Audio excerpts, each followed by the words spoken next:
Berkas pernikahan Alsat Ahmad dan Nisa Ashifa tak tercatat. Teka-teki pernikahan Alsat Ahmad dan Nisa Ashifa masih belum terkuak. Dikutip dari YouTube Intense Investigasi, Minggu, tanggal 26 Maret tahun 2023, Suryantoni Hermawan, penghulu kantor urusan agama, KUA, Kecamatan Sukasari, Bandung memberikan komentarnya.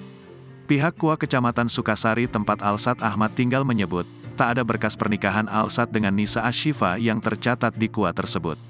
Setelah kita cek tidak ada data pernikahan itu, ucap Suryantoni Hermawan. Suryantoni Hermawan juga memastikan pernikahan Alsat Ahmad dan Nisa Ashifa tidak pernah didaftarkan ke KUA tersebut.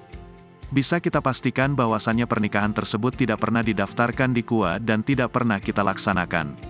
Sehingga dapat kita pastikan bahwa pernikahan tersebut tidak tercatat di KUA kita, sambungnya.